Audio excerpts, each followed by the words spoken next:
उद्धव ने सबको समझाया, भगवान गए नहीं, भगवान नित्य सदैव हमारे मध्य में है। अगर हम भगवान से प्रेम करेंगे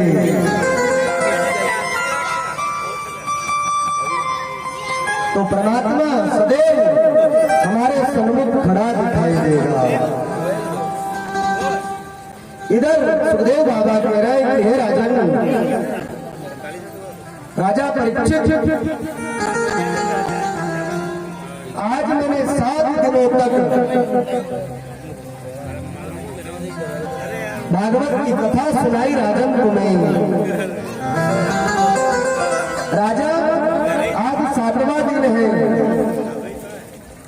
मैं भागवत को विश्राम दूं। और महाराज श्री सुखदेव बाबा ने आज श्रीमद् भागवत महापुराण को विश्राम दिया। राजा परीक्षित ने गुरु के पांव की पूजा की, भागवत की पोथी की पूजा की, और श्री सुखदेव जी बाबा राजा को आशीर्वाद देकर के और सुख तीर्थ सुखकाल से विदा हो गए। राजा बैठा और राजा इंतजार कर रहा कि तक्षक नाग आएगा और मुझे ढसेगा। क्यों? क्योंकि एक ब्राह्मण ने श्राप दिया है और ब्राह्मण की वाणी कभी भी खाली नहीं जाती, इसलिए तक्षक आएगा। और धन्य है राजा परीक्षित कि वो बैठ करके गंगा किनारे उस तक्षक उस काल का इंतजार कर रहा है कि कहीं ब्राह्मण की वाणी गलत तो नहीं हो जाए। परीक्षित नहीं आया, परीक्षित रास्ते में लोगों में रह गया महाराज। तब राजा परीक्षित ने एक फूल उठाया भागवत की पोथी से और कहा कि हे तक्षक, तू अगर मेरे पास आने से तुझे डर लग रहा हो, मेरे गुरु ने मुझे आशीर्वाद दे दिया, भागवत की कथा सुना दी, अगर तुझे डर लग रहा हो तो हे तक्षक उस ब्राह्मण की वाणी झूठी ना। राजा परीक्षित वैकुंठ चला गया। ऐसी श्रीमद् भागवत कथा में लिखा है। और राजा परीक्षित वैकुंठ गया गुरु के प्रताप से। नहीं तो महाराज शास्त्र कहता है कि जिसे सर्प काटता है और जिसकी सांप के काटने से मृत्यु होती है, ऐसा इंसान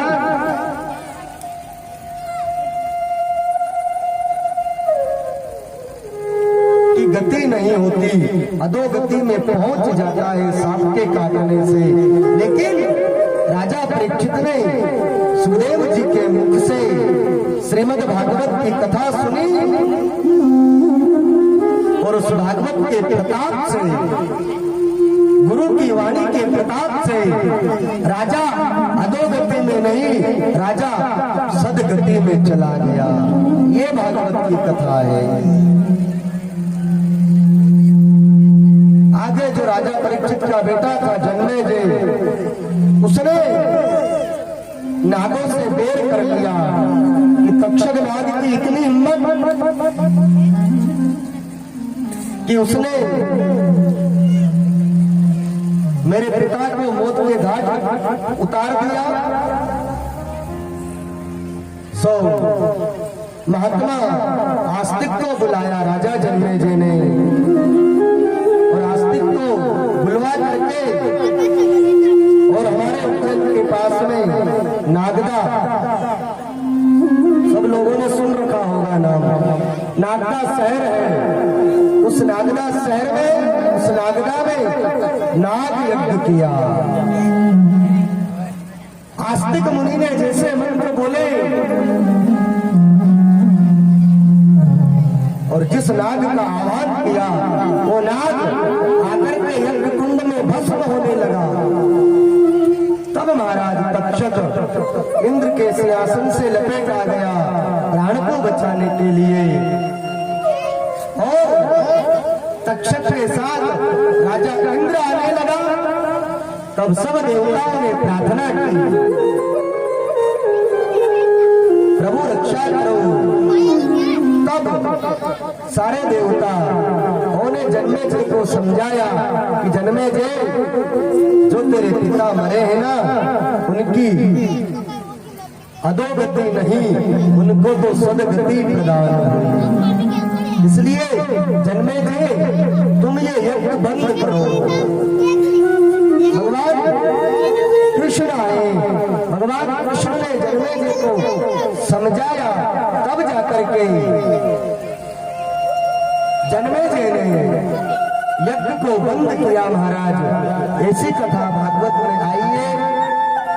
आगे कलयुग में क्या क्या होगा, सारा विवरण व्यास जी ने भागवत में लिखा कि जो घोर कलिकाल आएगा तो लोग अधर्मी हो जाएंगे, धर्म लुप्त होता जाएगा, वो ब्राह्मण पर अत्याचार होंगे, लोग माता पिता की सेवा नहीं करेंगे, लोग अपनी कन्याओं का विक्रय, कन्याओं को बेचेंगे, अपनी कन्या का धन हरण करते रहेंगे माता पिता भी। इससे अनेक उदाहरण श्रीमद् भागवत में लिखे हैं। और आइए, हमने भी 7 दिनों तक भगवान श्री कुंवर जी महाराज के पावन सानिध्य में बैठ कर यज्ञ नारायण के सामने 7 दिनों तक श्रीमद् भागवत की कथा को श्रवण किया।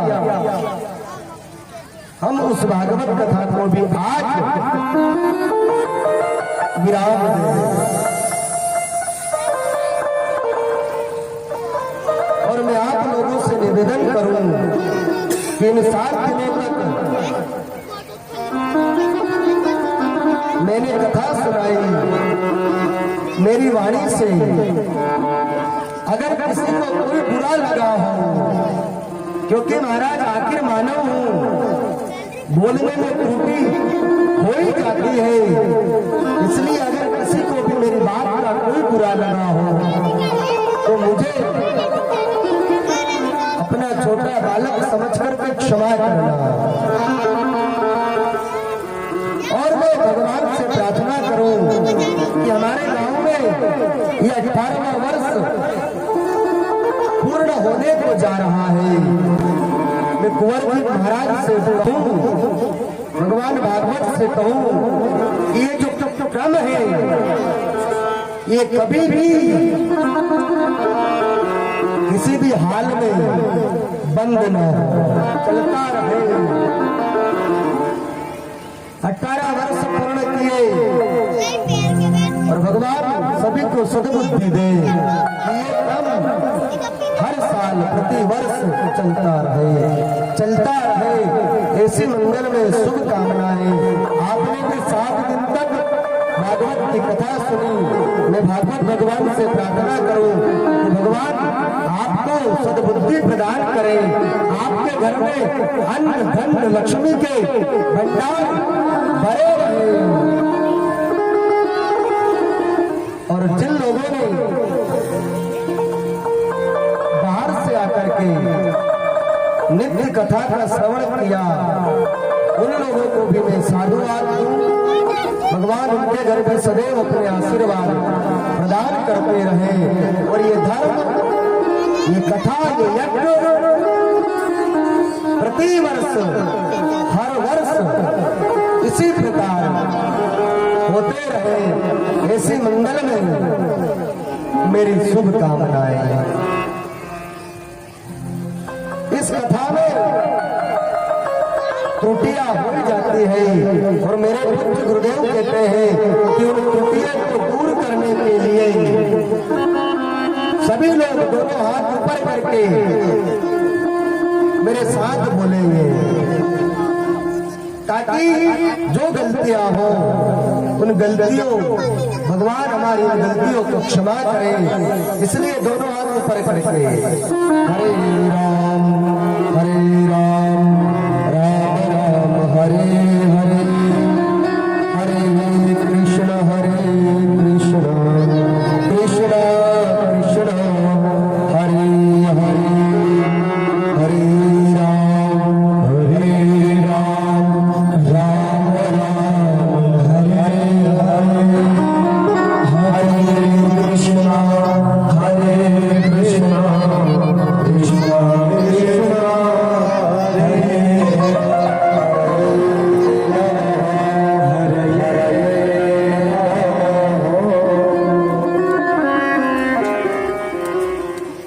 और आइए मैं अपनी वाणी को विराम दूं, उसके पूर्व समस्त एक बार और सभी गांव वासियों को तराना और हराना दोनों गांव वासियों को हार्दिक मंगल में शुभकामनाएं कि भगवान सदैव आपके ऊपर ऐसी कृपा प्रदान करते रहे।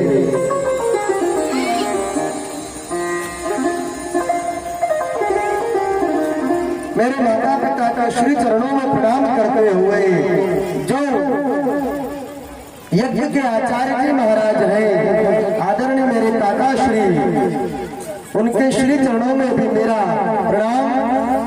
और आइए मैं अपनी वाणी को विराम दूं।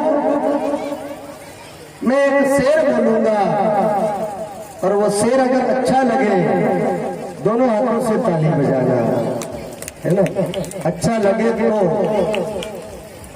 क्योंकि हर व्यक्ति भागवत की पूर्णाहुति करता है, लेकिन मेरे गुरुदेव का कहना है कि भागवत की जो भागवत है कभी पूर्ण नहीं होती है। आज हमारे गांव में विश्राम हुआ, हमने पूर्ण नहीं किया, यहाँ विश्राम हुआ, ये भागवत कहीं ना कहीं चल रही होगी, कहीं प्रारंभ हुई होगी। इसलिए मेरे गुरुदेव कहते हैं कि भागवत को कभी पूर्ण मत करना, जो पूर्ण के श्लोक है मत बोलना। और मेरे गुरुदेव इस शेर के साथ वाणी को विराम देते हैं। मैं भी अपनी वाणी को विराम दूं उससे पूर्व कि सितारों को आंखों में महफूज रखना, सितारों को आंखों में महफूज रखना, फिर कहीं ना कहीं दिन रात होगी और मुसाफिर हो तुम भी, मुसाफिर है हम भी, फिर किसी ना किसी मोड़ पे मुलाकात होगी, मुलाकात होगी। रही कृपा तो फिर मिलेंगे, फिर मिलेंगे, फिर मिलेंगे। ऐसी विचारधारा के साथ मैं अपनी वाणी को विराम दूं। एक भगवान का भजन, इतने वो लोग भी आ जाएंगे और हम सब लोग भगवान भागवत का पूजन करेंगे। एक भजन, उसके बाद भागवत का पूजन। आइए भजनों का आनंद लें। तुम्हारे याद आती है, वो तुम्हारी याद आती है, बताओ क्या करे हमारी याद आती है, बताओ क्या करे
सबको ऐसा हाथ बांध के बैठिया कि जैसे पहले वर्ष भागवत हुई हो अपने यहाँ हैं? अरे 17 साल हो गए, 18वां वर्ष है, पता नहीं अगले वर्ष क्या होगा। इसलिए आज प्रणा होती है 33 करोड़ देवता बैठे यज्ञ नारायण में। कुंवर जी महाराज माँ विजासन देख रही, अपने स्थान पे खड़े होके 5 पाँव को फेर लो। वो अभी डीजे के सामने देखो साहब। इसलिए एक बार परमात्मा के आगे मैंने एक दिन भी नहीं बोला नाचने का, मैं बोलता ही नहीं हूँ। 17 साल हो रहे, वह क्या हो सकता बोलने की। पर आज बैठो मत, आज आनंद से आनंद कर लो।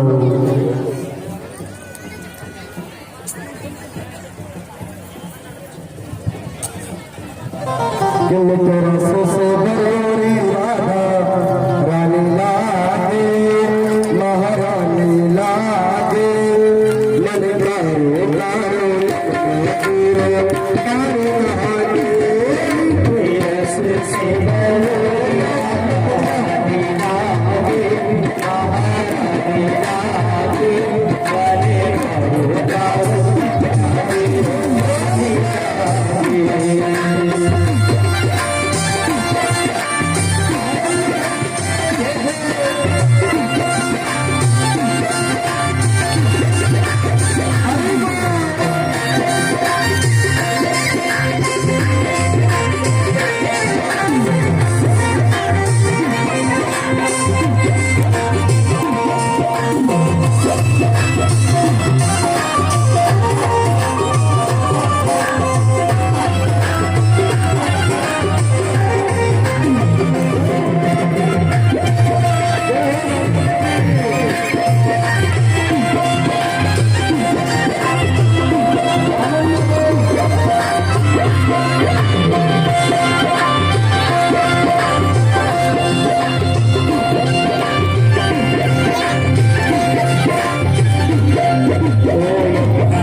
बैठ जाए और देखिए जिन माता बहनों को, जिन पुरुष भाइयों का भगवान भागवत जी का पूजन करना हो, वो एक करके आकर के और प्रेम से भागवत का पूजन कर सकते हैं। और उसके बाद आरती होगी, तो जो पूजन करना चाहे अतिशीघ्र आ जाए।